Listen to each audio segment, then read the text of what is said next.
Ninalisalimu kanisa la Bwana kwa jina la Yesu Kristo.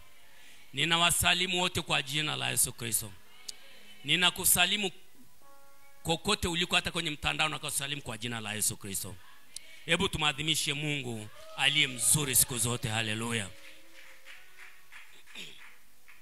Ni asubuhi nyingine njema, au tunakaribia pia kusema ni mchana mwingine mwema ambao Bwana imempendeza watoto wake kuwa pamoja. Ni yeye anayetukusanya. Unajua neno la Mungu linaposema kwamba tuwe watendaji wa neno, ni kwa sababu Mungu mwenyewe ni mtendaji wa neno lake. Haleluya. Mungu mwenyewe ni mtendaji wa neno, ndio maana anasema kwamba na sisi tuwe watendaji wa neno. Kwa nini? Ametuumba kwa sura na kwa mfano wake. Haleluya. Ametuumba ni watoto wake, tuna sura na mfano wake. Anaishi ndani yetu, tunaishi ndani yake. Kwa hiyo anaposema tuwe watendaji wa neno, maana yake yeye mwenyewe ni mtendaji wa neno. Haleluya. Mfano mmoja, Mungu anasema katika kitabu cha Waebrania mlango wa 12 pale, mlango wa 10 pale mstari wa 25. Anasema kwamba wala msiache kukutana pamoja. Haleluya. Hilo ni neno la Mungu, sio neno la Mungu. Hilo ni neno la Mungu. Sasa Mungu analitendaje? Tunaposema Mungu ni mtendaji wa neno, yeye mwenyewe kwanza analitendaje? Anavyolitenda, anahakikisha siku ya kusanyiko Roho anasambaa. Haleluya. Roho anafanya ziara kwa kila mtakatifu anaosikana na mahali pale. Roho Mtakatifu anatembelea makazi, anawatembelea watakatifu. Anaanza kuandaa kwa ajili ya kusanyiko la pamoja. Kwa nini? Mungu anatenda neno lake linalosema wala msiache kukutana. Haleluya. Kwa hiyo Mungu Roho Mtakatifu anakuwa anatuandaa, anakukumbusha. Unataka kupanga safari, anakuambia umesahau kesho ni ibada. Unataka unaletewa kadi ya mwaliko kwenda kwenye sherehe, kwenda kwenye send off, kwenda kwenye vikoba, kwenda kwenye zengo. Ile unataka kupanga uende, Roho anakukumbusha. Unakumbuka kesho ni ibada, kesho ni ibada. Anakukumbusha. Sasa kama wewe ni mtoto wa Mungu ambaye unabidii katika kutenda mema, haleluya, akikukumbusha hivyo, unabadilisha ratiba. Unasema hapana, kesho ni ibada, sitaweza kwenda. Nini kimetokea? Mungu analitenda neno lake akaja kukukumbusha. Na sio hivyo tu, anaachilia nguvu zake za kukuandaa. Kwenye ulimwengu wa roho kuna vitu vingi sana. Wewe unaona unatembea kwa uhuru na wewe unawaza kila kitu kiko vizuri. Adui ameweka vikwazo vingi, vikwazo hapa, vikwazo pale. Kwa unapoona unafanya kwa uhuru namna hii, ni kwa sababu Roho Mtakatifu nguvu zake zimeachiliwa kuhakikisha njia yako imesafishwa. Haleluya. Kuhakikisha njia yako imesafishwa, vigingi vimeng'olewa, malaika wameagizwa, wameambiwa watu kukutana pamoja ni neno la mbinguni, ni neno la mfalme. Kwa ajili hiyo hakuna anayetakiwa kwenda kinyume cha hili neno. Anayeweza kwenda kinyume cha hili neno ni wewe mwenyewe, lakini kinyaragosi kingine hakiruhusiwi. Haleluya. Kwa hiyo wakati huo adui anaweka vikingi, anapandikiza kigingi hapa kukuzuia usije. Malaika wako kazini na anaving'oa, malaika wako kazini na anaving'oa, mpaka unakuta umefika hapa, mbingu zimefanya kazi. Hebu tumadhimishe Mungu. Haleluya. Ni muhimu kujua ni kwa nini Bwana anataka tukutane pamoja. Bwana anapenda tukutane pamoja kwa sababu moja ya muhimu sana. Kanisa lake liko katika ngazi mbili kubwa. Haleluya. Kanisa la Mungu na wasalimia. Haleluya. Kanisa la Mungu liko katika ngazi mbili kubwa. Ngazi ya kwanza ni kwenye ulimwengu wa roho. Sasa ili loko kwenye ulimwengu wa roho, mpaka na kina Paulo tumeunganika, tuko nao. Mpaka na kina Petro tuko nao. Mpaka na sisi wenyewe kwa wenyewe tuko. Kwa sababu liko katika roho. Hilo ni ngazi moja. Haleluya. Lakini lile analosema msiache kukutana pamoja ni hili ambalo liko kwenye ngazi ya pili, ambalo liko katika ulimwengu huu wa damu na nyama, halijaenda katika roho bado. Tunaishi rohoni lakini bado tumevaa miili. Haleluya kanisa. Haleluya. Sasa anaposema tukutane, ni kwa sababu kabla hatujakutana, wewe, Biblia inasema mwili wako ni hekalu. Kweli sio kweli? Mwili wako ni hekalu, mwili wako ni hekalu, mwili wangu ni hekalu. Lakini tumetawanyika. Kwa hiyo ni vihekalu vidogo vidogo vya Mungu. Ni vihekalu vidogo vidogo vya Mungu. Mungu anaposema tukutane, kwa lugha nyingine anasema nataka nyumba yangu ikae pamoja, iwe nyumba kubwa, iwe hekalu kubwa. Haleluya. Kwa tunapokutana pamoja, maana yake ni kwamba nyumba ya Mungu imekutana pamoja. Maana yake hekalu la Mungu limekutana pamoja. Maana yake nyumba kubwa ya Mungu iko pamoja. Alafu Mungu sasa anaanza kuwa katikati yetu. Haleluya. Wakati ukiwa peke yako, Mungu hawezi kuwa katikati yako. Katikati yako kwa vipi? Anakuwa ndani yako. Mpaka tuwe wote kwa pamoja ndio anakuwa katikati yetu. Haleluya. Anakuwa anatembea katikati yetu. Anasema kati yenu nitatembea. Kati yenu nitatembea. Kwa yuko anatembea katikati yetu namna hii. Anafurahi nyumba yake imekutana. Nyumba yake ni takatifu. Haleluya. Unajua kuna mstari mmoja hapa wakati bado tunasalimiana, ni usome, ni mzuri sana, kwenye kitabu cha Tito. Unasema hivi, Tito 2:11. Ni mstari mzuri sana. Unasema mstari 11 unasema maana neema ya Mungu.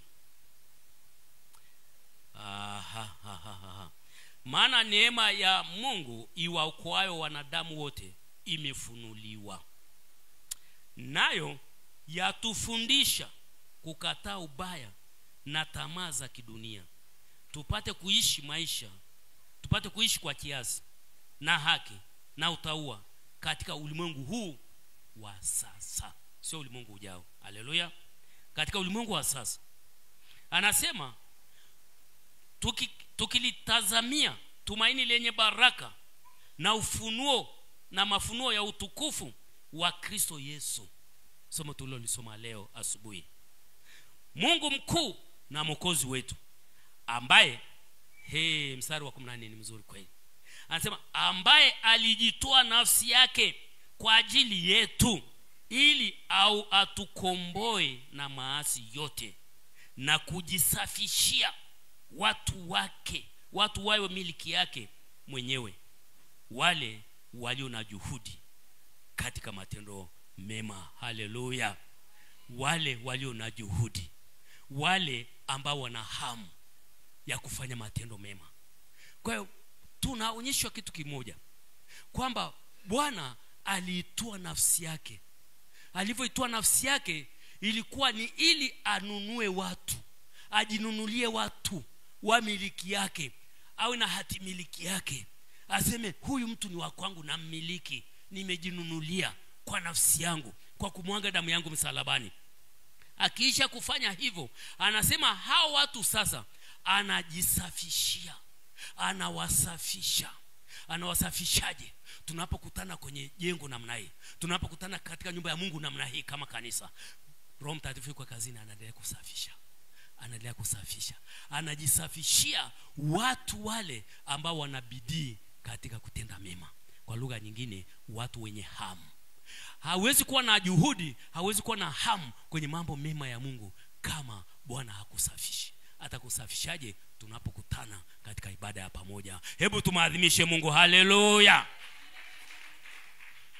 Ni muhimu sana, asikudanganye mtu. Ndio maana Roho Mtakatifu analitenda neno la Mungu. Msiache kukutana kila Jumapili, kila Jumatano, yuko kazini. Ni wewe tu unaweza kumkatalia. Ni wewe tu unaweza kumkatalia kwa namna ile ambayo hujaanza kutembea naye kwa karibu. Lakini kama umeanza kutembea naye kwa karibu, anakusikia, unakumbuka. Unaweza hata umepitiwa, unaanza kupanga umepitiwa, anakuja na kukunong'oneza, kesho hiyo siku nataka kuipanga, kesho kutwa hiyo unaomkubalia ni Jumapili, tutakuwa kanisani pamoja. Haleluya. Anaongea nawe kwa upendo. Anakupenda, amekununua kwa damu yake. Haleluya. Kwa hiyo watakatifu, tuwe na bidii katika matendo mema haya ya kukutana pamoja. Huko duniani kuna hatari. Hii dunia sasa hivi kuna hatari. Biblia inasema huko nje kuna mbwa, kuna wachawi, kuna kila takataka, kuna mbwa mwitu huko nje. Huko duniani kuna hatari. Huko nje kuna hatari. Kuna hatari. Bwana Yesu asifiwe. Ndio maana Bwana anajitakasia watu wake, anawaleta ndani. Ukishaingia hapa uko ndani. ukiwa nje huko uko hatarini. Haleluya. Kuna mambo mengi ya hatari sana huko duniani, sio somo la sasa hivi, lakini Bwana amejisafishia watu wake ambao wana hamu ya kufanya yaliyo mema, manake ya kuongozwa na Bwana. Ni wangapi wana hamu ya kufanya mambo yaliyo mema? Haleluya. Wangapi wana hamu? Nione mikono ya watu wenye hamu katika Bwana. Haleluya. Mungu awabariki sana. Tunaendelea na ibada, tunaendelea na somo la leo. Somo tunaloendelea nalo, na Mungu akitupa neema tulimalize leo au tufikie kilele chake leo, ni kumuishi Kristo. Haleluya. Unaweza kawa hata ni wimbo sasa, ni chorus tayari. Maisha ya kumuishi Kristo. Na tuko ukingoni kwa sababu tuliingia kwenye utendaji. Ukifundishwa miezi yote somo la kumuishi Kristo, ukafundishwa elimu ya kiroho, ufahamu wa rohoni, hekima ya rohoni juu ya kumuishi Kristo, ukafundishwa uhalali wa rohoni juu ya kumuishi Kristo, halafu usipofundishwa utendaji wake kwamba nafanyaje sasa, alafu ndio ninamuishi Kristo, utakuwa umepelea sana na halitakusaidia sana hilo somo. Lakini ashukuriwe Mungu ametupa sasa somo hili la mwishoni la utendaji. Haleluya. La mtu ambaye ana hamu katika kutenda mema aweze kulitenda. Haleluya. Na hatua sio nyingi, tulionyeshwa hatua mbili tu. Hatua mbili tu za kufanya katika maisha yetu. Hizo hatua kila unapoifanya, hatua yenyewe inaitwa pia ni kumuishi Kristo. Lakini pia hizo hatua pia ndizo zinazowezesha sasa kumuishi Kristo, na matunda ya kumuishi Kristo yakaonekana katika maisha yako binafsi na kwenye maisha ya kanisa. Haleluya. Sitarudi nyuma, lakini niseme tu hatua ya kwanza tuliona ni hatua ya maombi endelevu katika Roho Mtakatifu. Hiyo ni ya muhimu sana. Ni ya muhimu sana. Biblia inasema msijisumbue na neno lolote, bali katika kila neno kwa kusali na kuomba pamoja na nini? Na kushukuru. Bwana Yesu akasema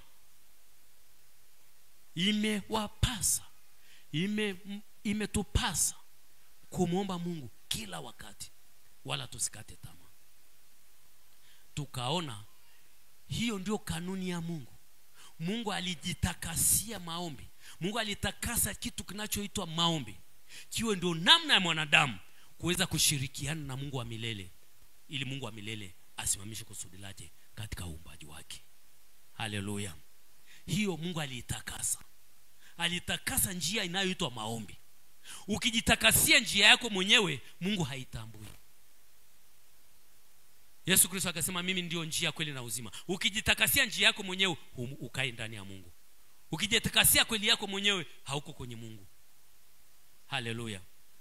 Kwa hiyo Mungu alijitakasia njia inayoitwa maombi, na Yesu akaja kuifunua njia hiyo kwa neno la Kristo. Akasema imetupasa kumuomba Mungu kila wakati pasipo kukata tamaa. Yesu akaifunua hiyo njia. Imetupasa. Na tuliona imetupasa manake ni amri, manake ni shurti, manake hakuna njia mbadala. Kwa hiyo ukijitakasia njia yako mbadala, utapambana nayo peke yako tu. Sana sana utakutana na roho zingine ambazo sio za kimungu. Sana sana utakutana na miungu mingine ambazo sio ya kimungu. Lakini unataka kutembea na huyu Mungu aliyezifanya mbingu na nchi, Mungu wa Israeli, Mungu ambaye ni baba yake na Bwana wetu Yesu Kristo, ni lazima kwenda na neno lake. Haleluya. Kwa hiyo tukaona sisi ambao ni watoto wake, ambao Kristo anaishi ndani yetu sasa, tukaona alichokuwa nakifanya, maisha yake ilikuwa ni maombi. Ukisoma Yohana mlango wa 5 pale utamkuta anasema mambo mengi sana. Anasema sikuja kufanya mapenzi yangu, sikuja kufanya neno. Tena sehemu nyingine akasema siwezi kufanya neno lolote mimi. Akasema mwana hawezi kufanya neno lolote, ila amonalo baba anafanya nini? Analifanya. Hivi ikiwa Yesu Kristo mwana wa Mungu, ambaye hakuzaliwa hata na Adamu wa kwanza yule mwenye dhambi, ambaye ni neno lilivaa mwili, Ikiwa yeye mwenyewe atasimama aseme mimi mwana siwezi kufanya neno lolote ila lile baba afanyalo ndilo naweza kufanya. Hivi ikiwa mwana anasema hivyo, sisi ambao tulikuwa kwa Adamu wa anguko, tukapata neema, tukatakaswa kutoka huko, tukazaliwa mara ya pili, tukafanyika wana wa Mungu, tutasemaje? Tunaanza tukajitafutia njia yetu wenyewe, wakati njia iliyotufanya tukawa wana wa Mungu ndio hiyo inasema siwezi kufanya neno lolote ila lile nimolalo baba anafanya. Haleluya, Bwana asifiwe. Kwa hiyo ili Yesu Kristo afanye kile ambacho baba ndicho anachotaka, alipita kwenye njia hii Mungu aliyoitakasa ya maombi. Kwamba maombi ndio njia. Unataka kuwa na kikao na baba, unataka kuwa na ushirika na baba, unataka hata kuwa na hoja, mkakaa mezani na baba wa mbinguni mkaongea, ni kwa njia ya maombi. Nje ya maombi hamuongei na baba. Haleluya. Sio maombi ya kimwili, maombi yaliyo katika roho. Kwa hiyo Yesu alikuwa anafanya hivyo. Na Yesu akafanya mambo yote. Nafikiri kwa nini Yesu akasema kazi nizifanyazo na nyie mtafanya hizo na zaidi ya hizo mtafanya? Kwa nini? Kwa sababu alijua njia ile aliyokuwa anaipita zikafanyika. Moja, Yesu alikuwa anataka kutuambia tu kwamba hizi kazi sikuwa nazifanya mimi, alikuwa anazifanya baba. Kwa hiyo kila niaminie akafanyika mtoto wa baba, akipita njia hii ya ushirika na baba kwa maombi, kazi hizi atazifanya kwa sababu yule baba aliyekuwa anafanya ndani yangu ndiye atakuwa ndani yao, kwa hiyo atazifanya. Haleluya. Haleluya, kanisa la Kristo. Kwa hiyo akatufundisha, na sisi kwenye Agano Jipya kwenye nyaraka tukakuta tunaelekezwa ni kuomba. Ni kuomba. Nje ya kuomba hakuna. Mtu asije akakwambia mtu mwingine anasema kazi na maombi. Mtu anasema kazi na dawa. Kwa hiyo sasa kazi na maombi, omba, kazi. Yaani vinaenda sambamba. Yesu anasema omba kwanza kwenye maombi mpaka liumbike, mpaka lithibitike, mpaka ligongwe muhuri, alafu toka nenda kafanye kazi, litashuka mbinguni, litaumbika. Haleluya. Hiyo ilikuwa ni hatua ya kwanza. Hatua ya pili tukaianza juzi. Na yenyewe inaitwa nini? Nataka niseme tu kwa sababu sitaki mwanze kujiumauma, lakini jua tu inapaswa liwe ni mtiririko, ni chorus kwenye maisha yako. Haleluya, kanisa. Kwa hiyo hatua ya pili tukaona ni kuliishi. Kuliishi nini? Neno la Kristo. Sio neno la mwingine, sio neno la nabii fulani, sio neno la mchungaji fulani. Neno la Kristo. Na tukaona kwa nini ni muhimu sana. Kwanza tuliona neno la Kristo ni nini, kwa nini linaitwa neno la Kristo. Tukaona linaitwa neno la Kristo kwa sababu baada ya Yohana Mbatizaji, nabii Yohana Mbatizaji, hakuja nabii mwingine. Huduma ya manabii iliishia pale. Alikuja mwana. Mungu aliongea na wanadamu kwa njia mbalimbali na kwa namna nyingi, kwa njia za manabii kwenye Agano la Kale. Ikahitimishwa na Yohana Mbatizaji. Baada ya Yohana Mbatizaji, Mungu akaongea na wanadamu na uumbaji wake kwa njia ya mwana ambaye ni Yesu Kristo. Haleluya, kanisa. Anaongea na mwana ambaye alimpa kuurithi, kuwa mrithi wa vitu vyote vya kwake. Sasa mwana alipoanza kuongea, kwa sababu Mungu sasa anaongea nasi kwa njia ya nani? Ya mwana. Kanisa, tuko pamoja? Mungu anaongea nasi kwa njia ya nani? Ya mwana. Kwa hiyo lile neno linapotoka kwenye kinywa cha mwana likaanza kuitwa neno la nani? La Kristo. Hata ukiona narudia ni kwa sababu tunagonga muhuri. Neno la Kristo. Tukaliona alilisema kwenye zile injili, vitabu vya injili, vitabu vinne vya injili. Ukipita kule ni neno la Kristo. Anaongea mwenyewe. Anatembea, anasema maneno yangu ni roho na ni uzima. Anaongea. Anasema anasikiliza maneno yangu na kumwamini yeye aliyenituma ana uzima wa milele, haingii hukumuni, bali amepita kutoka mautini na kuingia uzimani. Haleluya. Maneno yake. Halafu tukaona neno la Kristo likaendelea kwenye nyaraka. Kwa nini nyaraka zikawa neno la Kristo? Na muwe makini watumishi wa Mungu. Kuna watu wanadharau nyaraka, wanawaza nyaraka ni maandiko B. Maandiko A wanasema ni injili. Maandiko B wanasema ni nyaraka. Ni upotovu. Ni kuwa makini na namna tunavyoenda. Ni kuwa makini na tunavyoenda kwa sababu hivi unajua nyaraka zikiondolewa zote tukaachiwa ile injili, hatuwezi kutembea maisha ya wokovu. Sijui naongea na kanisa hapa linalojifunza neno la Mungu. Nyaraka zote zikaondolewa tukaachiwa injili 4, hatuwezi kutembea na wokovu. Utatembea na wokovu saa ngapi? Kwa sababu wakati wa injili wokovu ulikuwa hujaanza. Kwa nini? Yesu alikuwa hajaenda msalabani. Yesu alipoenda msalabani akafufuka, akaja akapaa mbinguni, Roho Mtakatifu akashuka, ndio nyaraka zilianza kuandikwa. Haleluya kanisa. Ndio nyaraka zilianza kuandikwa, ndio kitabu cha Matendo kikaanza kuandikwa, ambayo ni matendo ya Roho Mtakatifu, ni matendo ya kanisa, ambayo ni matendo ya Roho wa Kristo ndani ya kanisa. Kanisa la Mungu tuko pamoja. Kwa hiyo nyaraka sio mtu yote ukiona anakuambia nyaraka ni maandiko B. Maandiko A ni injili. Kwa hiyo Bwana kama kitu ujuko nyaraka, mtu mwingine anasema nyaraka hii, unajua huu mstari huu ni Paulo aliandika. Na Paulo unajua alikuwa na akili sana. Paulo alikuwa mjanja, alikuwa amesoma sana. Akaona ili awasaidie watu awaandikie hivi. Uwe makini. Kuna maneno machache sana ambayo Paulo kwa kujua kwamba Roho wa Kristo ndiye alikuwa anaandika yale maandiko, aliyatofautisha.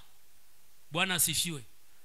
Pale ambapo aliongea kama yeye, kwa ushauri wake kama mtumishi wa Mungu, alisema yale maeneo.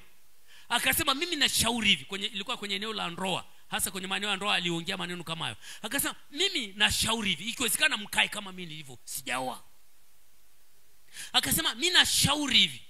Lakini akasema ila ni mimi nashauri, wala sio nani? Wala sio Bwana. Akayatenga, aliyatenga kwa sababu alijua Roho wa Kristo ndiye anaandika zile nyaraka. Asipotenga yale ya kwake, yanaanza kaenda kama neno la Kristo wakati sio Kristo aliyolisema. Kwa hiyo Roho Mtakatifu alikuwa makini, akamwambia ile la kwako la ushauri wako ni vyema, lakini uliweke wazi kwamba la kwako, sijakuagiza. Haleluya. Na Paulo akawa mwaminifu, akaandika ila hapa ni mimi wala sio nani? Bwana. Ila akajitetea akasema nami nina roho wa nani? Nina roho wa Kristo. Kwa hiyo ninayo hekima. Na nikikushauri mimi sio kama alikushauri mpagani. Nikikushauri mimi ni mwana wa Mungu mwenye hekima ya kimbingu. Haleluya. Kwa hiyo Kristo akafunua neno lake kwa Roho wa Kristo ndani ya mitume, yakaandikwa kwenye nyaraka. Yote yakaunganishwa, inaitwa neno la nani? La Kristo. Mpaka na kwenye Ufunuo. Kanisa tunaelewa sasa neno la Kristo neno la Kristo ni la muhimu. Ukiondoa nyaraka, hutajua wokovu unatembeaje, hutajua hata Kristo utamfahamu. Huwezi kumfahamu Kristo kusoma kwenye nyaraka ukamwona Kristo anayetembea pale Yerusalemu na miguu ukasema umemfahamu. Hutamfahamu. Kwa nini? Kwa sababu mtumishi wa Mungu Paulo kwa Roho Mtakatifu kwenye waraka wa pili mlango wa 5, waraka wa pili wa Korintho mlango wa 5, kuanzia mstari wa 14, 16, 17 pale, hasa 15 na 16. Anasema ingawa tulimfahamu Yesu Kristo Bwana kwa jinsi ya mwili. Tulimfahamu pale Yerusalemu akila samaki na sisi. Tulimfahamu kwa jinsi ya mwili tukiwa naye kwenye mtumbwi. Lakini akasema leo hii hatumfahamu hivyo tena. Hatumfahamu hivyo tena kwa sababu tumepewa ufunuo mwingine wa yeye katika roho. Haleluya. Akasema hatumfahamu hivyo tena. Tena akasemaje? Tangu sasa hatumwangalii mtu tena kwa jinsi ya mwili. Kwa maana hata imekuwa mtu akiwa ndani ya Kristo amekuwa kiumbe kipya. Haleluya kanisa. Mbona tumadhimishi Mungu wetu anavyotufundisha vizuri namna hii. Haleluya. Kwa hiyo tukatirika namna hiyo. Tukaja sasa kuliishi neno la Kristo. Jumapili iliyopita tukaona tunapomuishi Kristo, tunapoishi neno la Kristo, niwaambie manake tunamuishi Kristo kwa sababu neno ni nani? Ni Kristo mwenyewe. Huwezi kumtenganisha Kristo na neno lake. Huwezi kumtenganisha Mungu na neno lake, huwezi kumtenganisha Kristo na neno lake. Kwa ukisema, anapokuambia maneno yangu yawe ndani yako, maana yake anasema yeye awe ndani yako. Anakuwa ndani yako kwa namna hii, kwa viwango hivi viwili. Moja, kwa kiwango cha roho wake kama roho wa Kristo, Roho Mtakatifu kama roho wa Kristo, na ya pili kwa kiwango cha neno lake. Haleluya.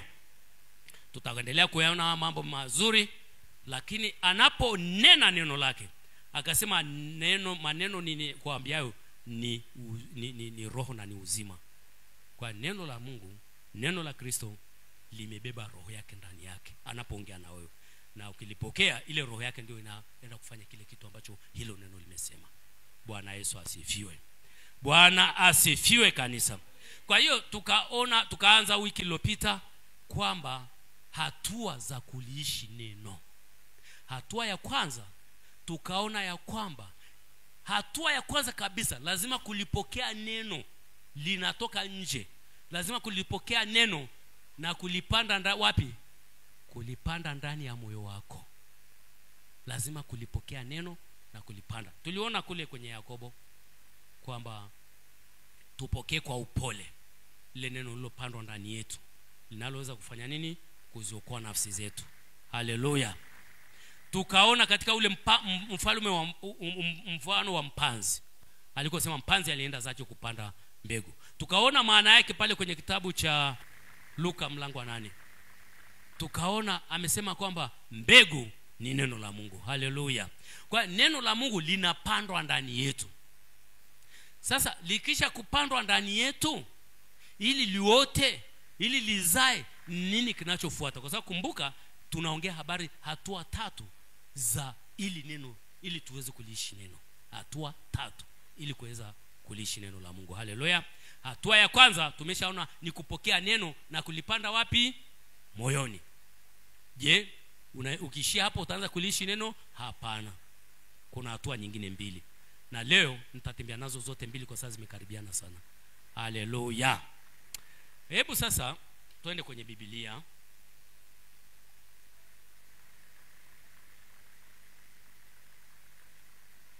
Tufungue kitabu cha Mathayo mtakatifu. Mathayo mtakatifu mlango ni ule wa 12. Mathayo mtakatifu mlango ni ule wa 12. Ndio eneo letu kula kusoma, lakini tutakuwa tunaenda kwenye mistari ya pembeni sasa kwa ajili ya ufafanuzi zaidi. Haleluya. Mstari ule wa 33 mpaka 37. Mathayo mtakatifu mlango wa 12, tunaenda kuanza mstari ule wa 33. Ni wangapi wamefika? Mkifika mseme ili tuanze kusoma. Haleluya. Tumefika watumishi wa Kristo. Naenda kusoma, ila nitakuwa na waombeni na nyie mshiriki kusoma huku. Ni Bwana Yesu anafundisha mambo haya. Anaanza kwa kusema, ufanyeni mti kuwa mzuri na matunda yake kuwa mazuri, au ufanyeni mti kuwa mbaya na matunda yake mabaya, kwa maana kwa matunda yake mti hutambulikana. Enyi wazao wa nyoka, mwawezaje kunena mema mkiwa wabaya? Maana kinywa cha mtu kuyanena ya ujazayo moyo wake. Mtu mwema katika akiba njema hutoa mema, na mtu mbaya katika akiba mbaya hutoa mabaya. Basi nawaambia, kila neno lisilo maana watakalo linena wanadamu, watatoa hesabu ya neno hilo siku ya hukumu. Kwa kuwa kwa maneno yako utahesabiwa haki, na kwa maneno yako utahukumiwa. Haleluya. Baba, tunakushukuru kwa ajili ya neno hili tunaloendelea nalo leo. Tunapokea neema yako iliyo katika Roho Mtakatifu. kwa ajili ya kanisa lako kuendelea kupata ufunuo wa neno hili kwa msaada wa Roho wako, ili kanisa lako liweze kusimama na kumwishia Kristo. Karibu Roho Mtakatifu ukalifundishe kanisa lako kama upendavyo, katika Yesu Kristo Bwana. Amen. Amen.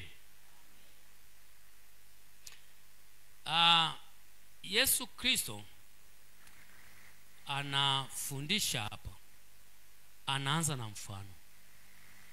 Anasema ufanyeni mti kuwa mzuri na matunda yake kuwa mazuri. Anachokisema ni kwamba ukitaka matunda mazuri, anza na mti mzuri. Ukitaka matunda mabaya, uharibu huo mti. Ukiuharibu huo mti, utapata matunda mabaya. Na anasema kwa sababu gani? Kwa sababu matunda ya mti, maana kwa matunda yake mti hutambulikana. Kwa hiyo unataka kujua mti huu ulikuwa ni mti mbaya au mti huu ulikuwa ni mti mzuri, usipambane na kufanya sayansi kuchunguza huo mti, kutathmini huo mti, alafu utoe majibu kwamba huu mti ni mbaya au mti ni mzuri. Anasema njia rahisi, nenda kwenye matunda yake. Yale matunda ukiyakuta ni mabaya, anasema wala usianze kuzunguka zunguka. Jibu ni kwamba ule mti nao ni nini? Ni mbaya, ndio ulileta matunda hayo. Anasema ukikuta mti matunda yale ni mazuri, wala usizunguke kuuliza maswali mengi. Jibu tu ni kwamba ule mti ni nini? Ni mzuri. Haleluya. Sasa alikuwa na maana gani? Kwa sababu ukielewa maana ya huu mfano wa mti, itakuwa vipesi sana kuelewa anapokuja kuleta ile mada, kwa sababu ulikuwa ni mfano tu ili alete mada hii iliyofuata hapo chini. Alikuwa anasema hivi, mti kuzaa matunda kuko ndani ya ule mti, na ule mti unaweza ukaufanya, na ndio maana akasema ufanyeni. Haongei mti ambao Mungu ameuumba kama ulivyo. Kwa mfano sisi wanadamu, kuna matunda ambayo, kuna miti ambayo tunakula matunda yake. Matunda mchungwa, si tunakula matunda yake jamani? Maembe, si tunakula matunda yake jamani? Si kuna miti ambayo hatuli matunda yake kabisa? Si ukumbuki mimi mti wa haraka haraka, lakini nyewe mnakumbuka mti ambao hatuli matunda yake? Kwa mfano mti unaitwa mwarobaini, una matunda vidogo vidogo, hatuli matunda yake. Mti gani mnaukumbuka huko? Taja kwa nguvu. Kumbe nimegundua hamjui miti nye. Mnajua tu ile ya kula. Lakini lazima tunakubaliana kuna miti ambayo matunda yake hayaliwi. Bwana Yesu asifiwe. Hakuwa na maana hiyo kwamba ule mti ambao matunda yake hayaliwi, au ule mti ambao matunda yake ni sumu kwa maana ya dunia hii, hakuwa na maana kwamba huo ndo anaoita mti mbaya. Haleluya. Tuko pamoja kanisa? Nimedondosha hilo ili mfumbue macho twende pamoja. Yaani kama kuna matunda, kuna mti ambao matunda yake ni sumu. Wangapi tunajua kwamba kuna miti mingine matunda yake ni sumu, si ndio? Sasa kama kuna mti ambao matunda yake ni sumu na kila mtu au kila mnyama anakufa, Yesu hakuwa anasema mti huo ni mbaya. Yaani hakuwa anatuambia kwamba huo ndio mti mbaya anatueleza, na kwamba mchungwa ndio anatuambia ni mti mzuri. Hakuwa na maana hiyo. Mnaanza kujiuliza sasa alikuwa na maana gani? Hakuwa na maana hiyo, ndio maana akasema ufanyeni mti. Ule mti unaotoa matunda ya sumu, kuna mwanadamu alienda kuufanya ukaanza kutoa matunda ya sumu. Kwa hiyo hakuwa na maana hiyo. Alichokuwa anataka kumaanisha ni hiki: mti ule ule mmoja mchungwa mti ule mmoja mchungwa, cheza na huo mchungwa tu. Unaweza huo mchungwa ukaufanya ukawa mbaya na ukakupa machungwa ya namna gani? Mabaya. Na mchungwa huo unaweza ukaufanya vizuri ukawa mchungwa mzuri na ukakupa machungwa ya namna gani? Mazuri. Haleluya. Haleluya kanisa. Alikuwa na maana ya kile tunachoupa ule mti. Matunzo tunayofanya kwa ule mti. Unaupa kitu gani? Unaupa maji ya namna gani? Unaupa maji machungu, unaupa maji mazuri. Unaupa mbolea ya nzuri, unaupa mbolea ya sumu.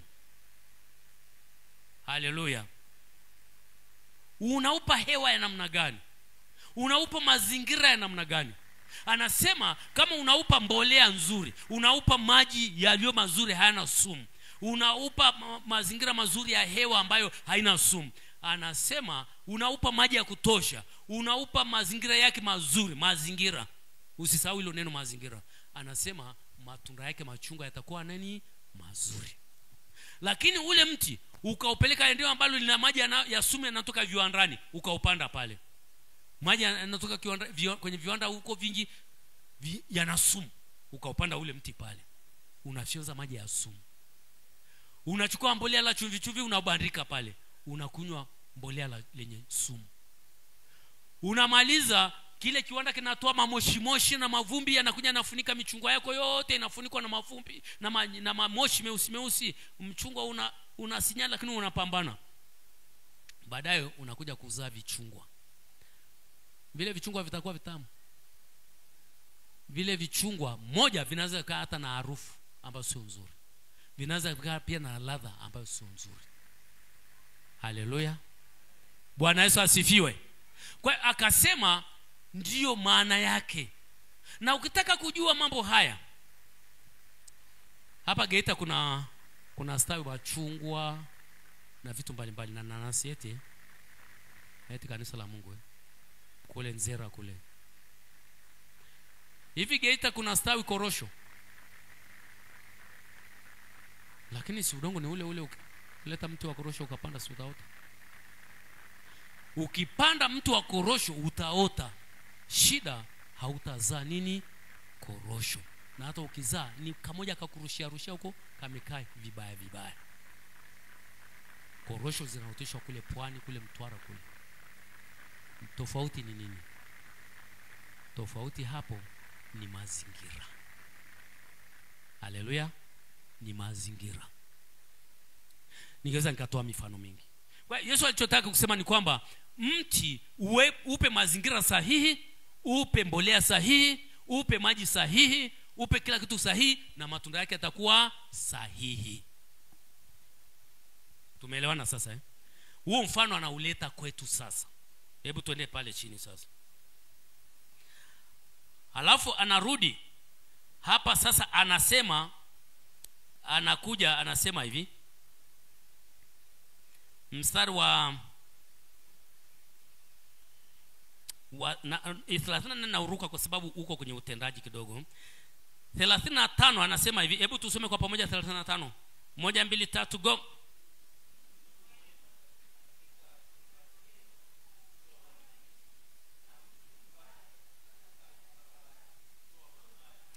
Naomba nirudi mstari wa 34, kuna kitu ambacho tusipokisoma hautatirika vizuri. 34, hebu tusome kwa pamoja. 1 2 3 go.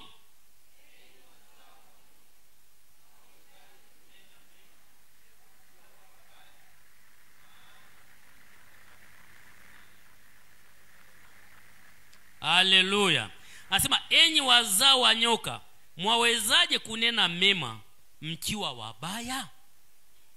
Maana kinywa cha mtu huyanena ya ujazayo moyo wake. Haleluya. Kwa hiyo anarudi sasa kwa watu. Baada ya ule mfano anarudi kwa watu. Anasema watu ni wale wale, kama ambavyo mchungwa ulikuwa ni mmoja huo. Anasema mtu mmoja kwa sababu ya mazingira na vitu alivyokuwa nakula, vitu alivyokuwa napokea, vitu alivyokuwa naweka ndani kwenye utu wake wa utu, anatoa matunda. Kwa hiyo hapa Yesu anaita maneno ni kitu gani? Ni matunda. Haleluya. Anasema maana kinywa cha mtu huyanena ya ujazayo moyo wake. Mtu mwema katika akiba njema hutoa mema, na mtu mbaya katika akiba mbaya hutoa mabaya. Halafu sasa yule mtu amekuwaje mbaya? Anasema yule mtu amekuwa mbaya kwa sababu ya mambo aliyoyajaza wapi? Kwenye moyo wake. Alichukua akiba ya maneno. Kumbuka tunaongea habari ya kuliishi neno. Haleluya. Alichukua akiba mbaya ya maneno. Kama ule mti mchungwa ulioweka mbolea ya chumvi, sio ya asili. Maji ya kiwandani yana sumu, sio ya asili. Matunda yake yakawa mabovu. Anasema huyu mtu naye amepokea maneno ambayo sio ya asili. Amepokea maneno mabovu, maneno mabaya, akayajaza kwenye hazina ya nani? Ya moyo wake. Sasa huyu mtu anapotaka aanze kuzaa, kwa sababu anazaa kwa kinywa chake, anataka aanze kuzaa maneno. Alichoweka hazina ndani yake nini? Ni maneno.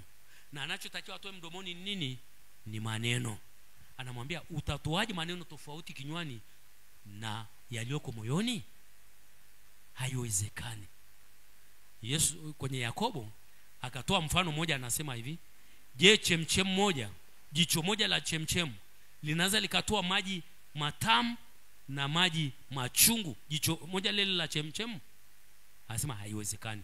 Haiwezekani ukaenda asubuhi ukachota maji ya chemchem ukakuta safi, yananyweka mazuri, yako balanced hamna, alafu kaenda jioni ukachota pale pale ukakuta yako chumvi hayanyweki. Unaweza kukuta chemchem ya namna hiyo?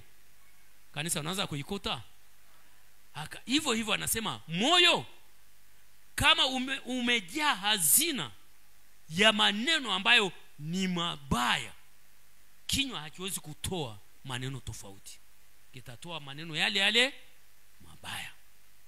Haleluya. Sasa hebu tuone hii hazina ambayo nasema hazina ya mtu ndani ni mbaya. Ni hazina gani hiyo mbaya?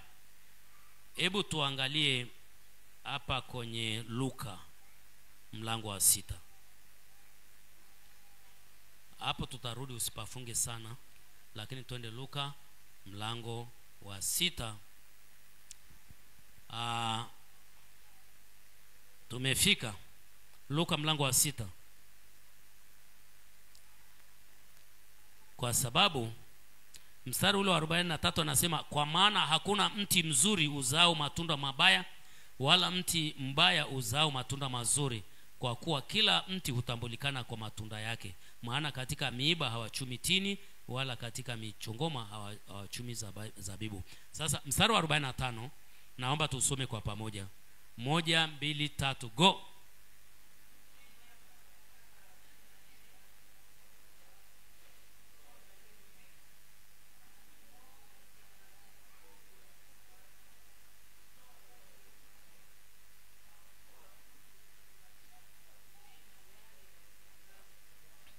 Haleluya. Kwa hiyo anasema mtu mwema katika hazina njema ya moyo wake hutoa yaliyo mema, na mtu mwovu katika hazina mbovu ya moyo wake hutoa yaliyo maovu. Sasa ukirudi pale Mathayo tulikokuwa, ni kwa nini nikarudi hapo? Ni kwa sababu amesema kwamba mstari ule wa 34b, maana kinywa cha mtu huyanena ya ujazayo moyo wake. Kwa hiyo hakusema kilichoujaza. Sasa hapa tu kwenye Luka tumefafanuliwa kwamba kilichoujaza ni hazina mbovu au hazina nzuri. Haleluya kanisa. Bwana asifiwe. Sasa tunarudi kule kilichokuwa kimepandwa moyoni. Wiki iliyopita tuliona kilichokuwa kimepandwa moyoni ni nini? Kanisa la Mungu, kilichokuwa kimepandwa moyoni ni nini? Kwenye ile somo lililopita, kilichokuwa kimepandwa moyoni ni nini? Ni neno la Mungu. Amen.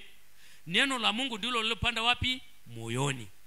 Na kwenye Kolosai 3:16 akasema neno la Kristo na likae kwa wingi wapi? Moyoni ndani yenu. Na tulivyofuatilia kukaa tukakuta ni kule kupandwa. Kwa hiyo anasema neno la Kristo na lipandwe kwa wingi wapi? Ndani yetu. Haleluya.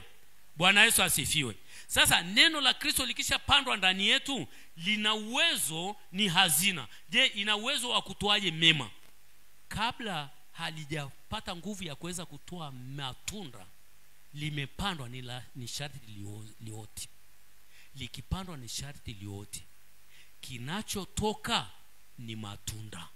Na ndio maana akasema kwamba mti mwema unatoa matunda mema. Na sisi akasema mtu mwenye hazina njema moyoni mwake hutoa mema. Kwa hiyo yale mema anayotoa ni kitu gani? Ni matunda. Kanisa tuko pamoja? Kanisa tuko pamoja? Kwa hiyo kinachomtoka mtu ni matunda, sio lile neno lilopandwa. Lile neno lilopandwa ni sharti liote, likiota lizae matunda. Yale matunda ndio yanayotoka kwenye kinywa, yale matunda ndio yanayotoka kwenye matendo, yale matunda ndio yanayoitwa kuliishi neno. Haleluya. Swali linakuja, neno linaotaje mpaka kufikia kuzaa matunda? Ndio kipengele cha leo. Ndio kipengele cha leo. Neno linaotaje? Tumeshalipanda, lakini linaotaje mpaka liwe mti uliokamilika alafu lizae matunda? Linaotaje? Je, kulipokea na kulipanda tu hivi kama tulivyofanya inatosha kulifanya liote lizae? Hapana. Sasa tunaenda kuona kitu kinachoitwa kulitafakari neno la Mungu. Kuota neno la Mungu mpaka kufikia kuzaa ni kwa njia ya kulitafakari neno la Mungu. Ni kwa njia ya kulitafakari neno la Kristo. Hebu kanisa wote tuseme ni kwa njia ya kulitafakari neno la Kristo. Hicho ndio kitu ambacho kimeibiwa katika kanisa la Mungu. Hicho ndio kitu ambacho kimeibiwa kwa wateule. Unapata neno, unalipanda, halafu kwa sababu kipengele hiki cha kulikuza ambacho kinaitwa ni kulitafakari hakipo, kimeibiwa. Lile neno linakaa kwa namna fulani, baadaye linaibiwa. Baadaye hujui hata kama uliwahi kuwa nalo. Halafu wakati mwingine hujawahi kusikia mtu anasema mistari ya Biblia mingi inatirika kutokea ndani. Inatirika. Na yaweza yote katika yeye nitie nguvu. Mimi ni mshindi na zaidi ya washindi. Anayatirisha. Lakini ukiangalia maisha yake hakuna hata kachipe kanachofanana na anachotirisha mdomoni. Ni wangapi walishaona hata kama ulijiona wewe mwenyewe? Haleluya. Bwana asifiwe. Si tulichaona mtu wa namna hiyo hata kama ni wewe mwenyewe? Si tulichaona? Punga mkono kama ulishawahi kumuona. Haleluya. Yaani anatirisha. Anatirisha. Na yaweza yote katika Kristo. Mimi ni mshindi na zaidi ya washindi. Nimeushinda ulimwengu kwa yale alienda ndani yangu. Lakini ukiangalia maisha yake huoni dalili za hayo. Angalau hata dalili ziwepo. Hata dalili hazionekani. Shida iko wapi? Shida iko kwenye neno lililopandwa, lakini halikuruhusiwa kukua lizae matunda. Halikuruhusiwa kukua. Kukua kwa njia gani? Kwa kulitafakari neno. Kuwa na vipindi na muda wa kulitafakari neno ulilolipanda ndani. Neno unalolitafakari ni ulilolipanda ndani. Huwezi kutafakari nje, huwezi kutafakari neno lilo nje ambalo hujalipanda ndani. Haleluya. Haleluya kanisa. Tunaenda kuona mistari sasa chapu. Usilegee hapo. Hapo kwenye kulikuza ndiko kwenye mtihani na ndiko kwenye majibu mengi sana. Hebu tuone kitabu cha waraka wa Petro, waraka wa kwanza wa Petro. Waraka wa kwanza wa Petro mlango wa 4.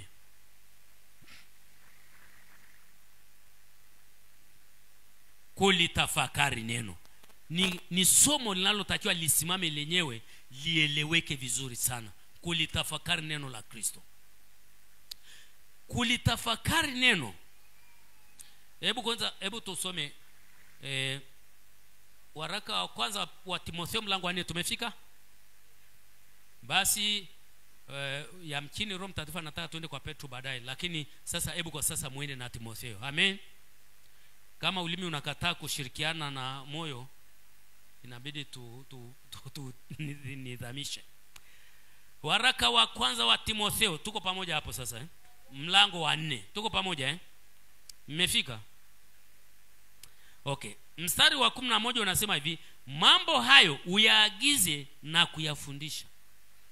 Mtu awaye yote asiudharau ujana wako, bali uwe kielelezo kwa waaminio katika usemi na mwenendo, na katika upendo na imani na usafi. Hata nitakapokuja, ufanye bidii katika kusoma na kuonya na kufundisha. Usiache kuitumia karama ile iliyomo ndani yako, uliopewa kwa unabii na kuwekewa mikono. Maana yake msidharau unabii. Sasa mstari wa 15 natamani tusome kwa pamoja. Mstari wa 15 tusome kwa pamoja. 1 2 3 go.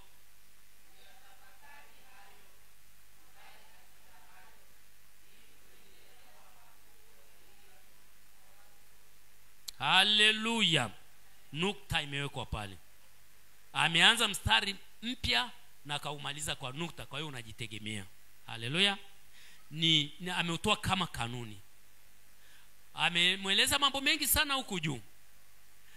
Mambo mengi huku juu. Ukiangalia mstari wa kwanza kabisa anasema, basi Roho anena waziwazi ya kwamba nyakati za mwisho wengine watajitenga na imani, wakisikiliza roho zidanganyazo na mafundisho ya mashetani.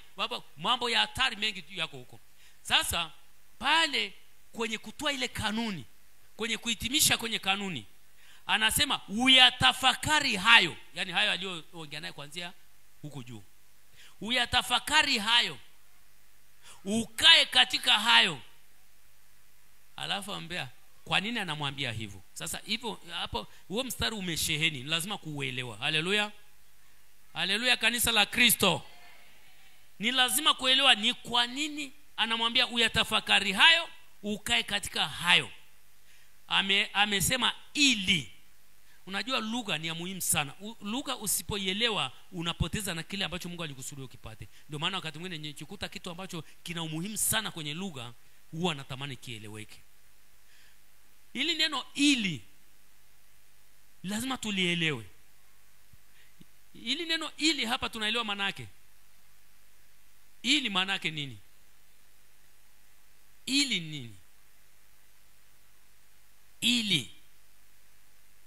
Kwa lugha nyingine anasema kwamba hayo anayoyaeleza baada ya hili neno ili yanawezekana tu kwa haya yaliyoko kabla ya hilo neno ili.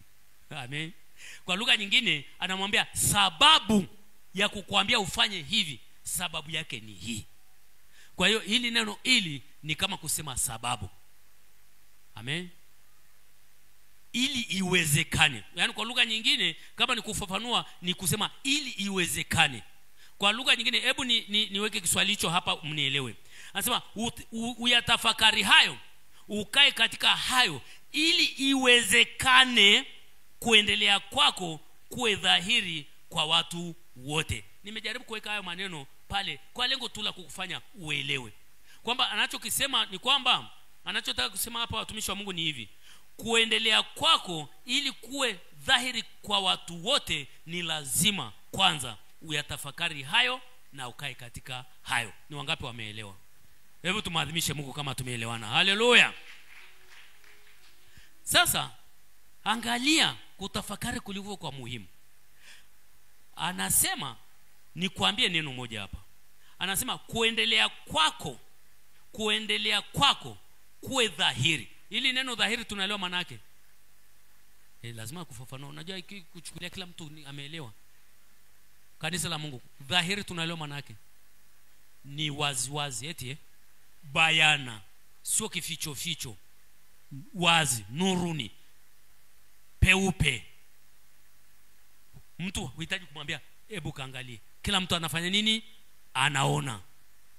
Kwa hiyo kwa lugha nyingine alichotaka kusema ni kwamba ufanye haya ili iwezekane kuendelea kwako kuendelea kwake.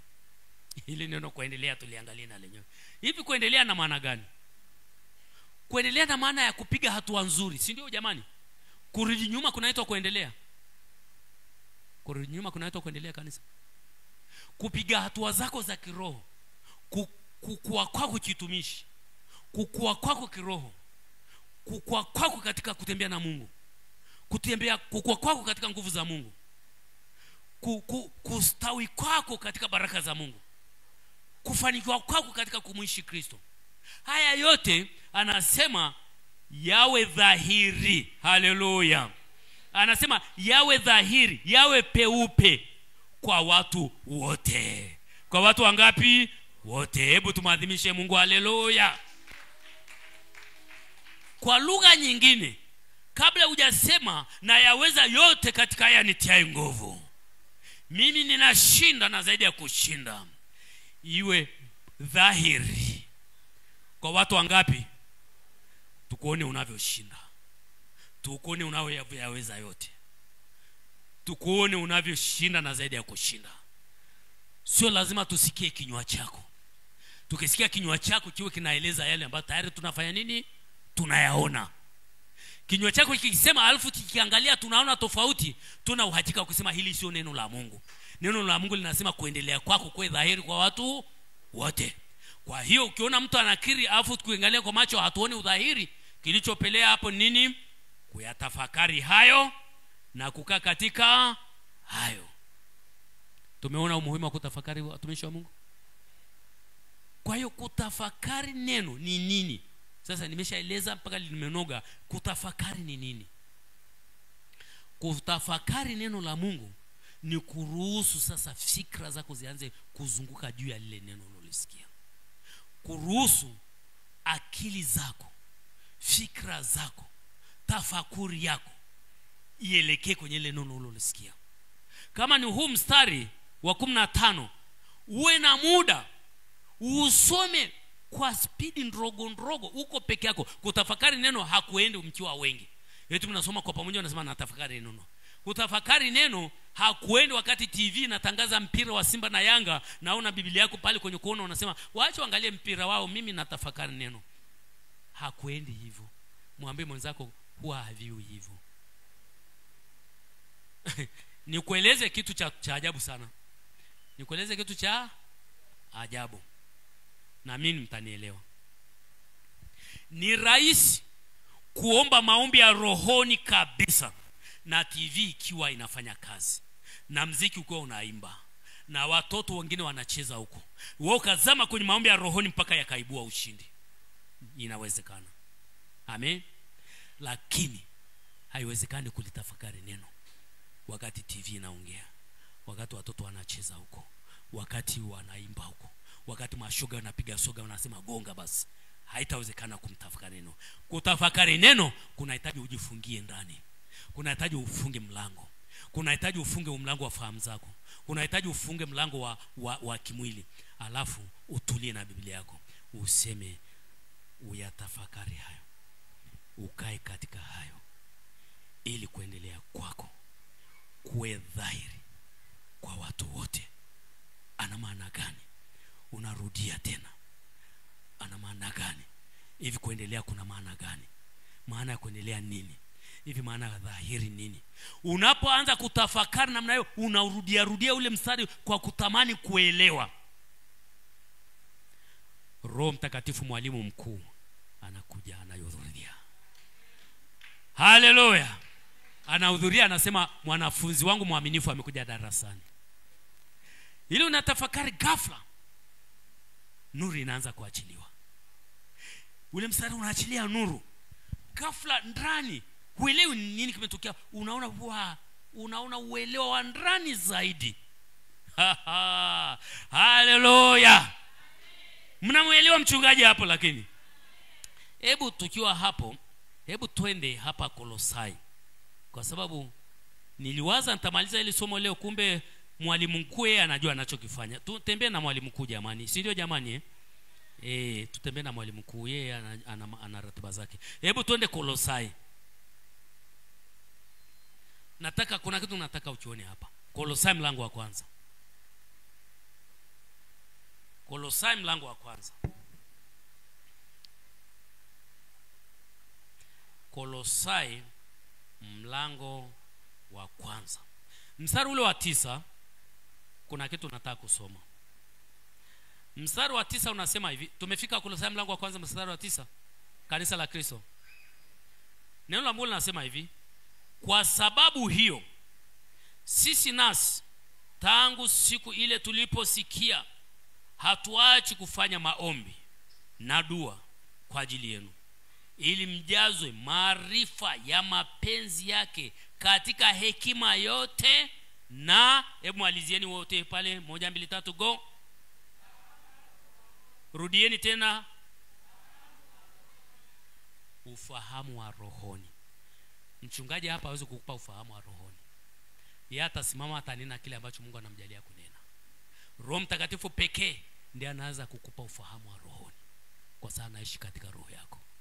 Haleluya. Kwa unapoanza kutafakari lile neno pale kwenye kitabu linaitwa logos. Ni neno andiko. Liko kama bahasha. Kama bahasha hizi za 10. Bahasha ile ukiishika unajua kuna nini ndani? Si mpaka ufungue. Bahasha imefungwa, unajua kuna nini? Si mpaka ufungue. Lile neno lililoandikwa pale, uyatafakari hayo. Ni bahasha, lakini ina kitu ndani. Kile kilichoko ndani ni neno roho, ambalo kwa sababu lile andiko sio roho bado. Tunaelewana kanisa la Mungu? Lile neno liloandikwa pale ni neno la Mungu logos, lakini bado sio roho. Mnanielewa Sio roho bado, lakini roho iko ndani ya hiyo bahasha ya logos. Kwa hiyo unapoanza kulitafakari, huwezi kufungua hiyo bahasha. Unaposema jamani, hii kutafakari kuna maana gani? Kukaa katika hayo kuna maana gani?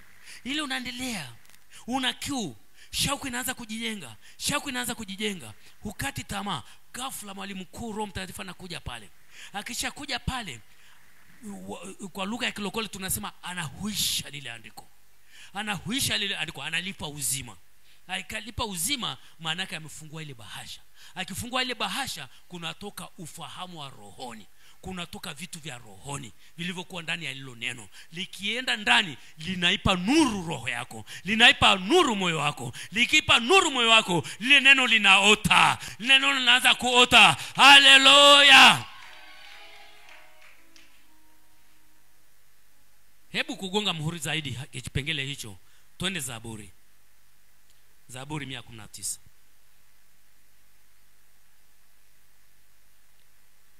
Zaburi, mtumishi mmoja juzi akatuambia Zaburi huwa ina mlango.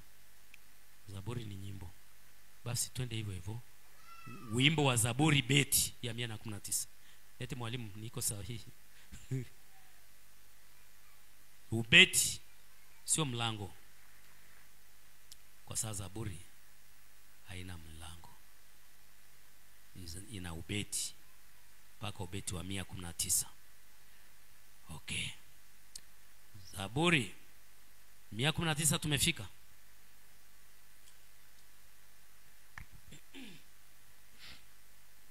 Sasa hebu tutafute wote, kwa sababu Roho akinipa kibali ndio mstari wetu wa mwisho. Hebu tutafute tusome kwa pamoja. Mstari wa 130.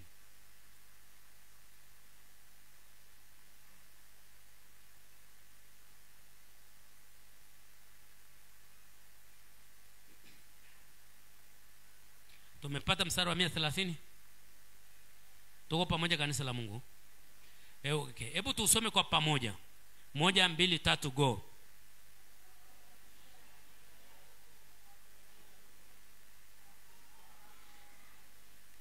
Haleluya. Anasema kufafanusha maneno yako kwa tia nuru na kumfahamisha mjinga. Ni tendo linalotokea wakati wa kulitafakari neno. Neno la Mungu ni kama fumbo. Neno la Mungu ni fumbo la Kristo. Lakini Roho wa Mungu yuko pale kulifungua hilo fumbo. yuko pale kulifafanua, na atalifafanua tu kwa mwenye njaa na kiu ya haki. Ndio maana neno likasema heri wenye njaa na kiu ya haki, maana hao watafanywa nini? Watashibishwa. Kwa hiyo Roho Mtakatifu ni mambo mengine tu tunayaelewa, kanisa la Mungu. Bwana Yesu anatoa mfano, anasema msizimwage lulu zenu mbele ya nini? Mbele ya nguruwe. Msimwage lulu zenu mbele ya nguruwe wakazikanyaga kanyaga, alafu wakawageukia, wakawafanya nini? Wakawararua. Anachotaka kusema vitu vya ufalme wa Mungu ni hazina njema, ni lulu. Ni lazima anayepewa awe ni amestahili, awe anaweza kuhifadhi hiyo lulu. Huwezi kumpa mtoto mdogo lulu ukamwambia hii unipelekee pale dukani, anatoka huku lulu, anafika njiani anaanza kurusharusha, kana waka kana waka kana dondoka. Na kwa mzee anamwambia nini hiyo? Nimeambia peleka dukani, mama anasema ni kizuri. Hilo jiwe kabisa, chukua leta hiyo. Unajui vitu vinawaka. Anampa lidude linalo waka mnava. Anasema tena mama atalipenda zaidi ile, anapeleka. Wewe unabaki na ile lulu. Kwa hiyo kuna lazima ustahili. Sasa unastahilije? Anza na lazima Mungu aone kiu ndani yako. Aone kiu na mambo ya ufalme. Aone kiu, una kiu ya hazina zile ambazo hazitakiwi zichezewe. Ukipata ni ufahamu wa rohoni. Haleluya. Kwa hiyo unapoanza kusoma lile, linakuwa kama gumu, ulielewi, unaanza kulitafakari. Wakati mwingine unaanza kusoma kwa kunong'ona. Tafakari hayo, kaa katika hayo, ili kuendelea kwako kuwe dhahiri kwa watu wote. Mbona kama silielewi? Kama una ile wanaita itifaki ya Biblia, labda unaenda kwenye itifaki hivi kutafakari itifaki anasemaje, anapeleka mistari gani, unaangalia na kule pembeni anaweka mstari mwingine pembeni, hebu niende kwenye mstari mwingine nione anaelezaje. Katika kuhangaika huko ni kiu umejenga, ni kiu ya kulielewa lile, ni kiu ya kulielewa. Baadaye anafafanusha hilo neno. Yule mwalimu mkuu Roho Mtakatifu anafafanusha hilo neno. Anasema akishalifafanua kunatia kitu gani? Nuru. Haleluya. Kuna tia nuru, ghafla unakota una raha. Unasema kumbe kutafakari ndio huko. Kumbe kutafakari kunaleta haya. Unalidaka, unaficha ile hazina ndani. Uiachi tena adui akaiba. Unaanza kuishia. Baadaye inaanza kuzaa matunda. Hebu tumadhimishe Mungu. Haleluya. Naweza ukasimama pale ulipo.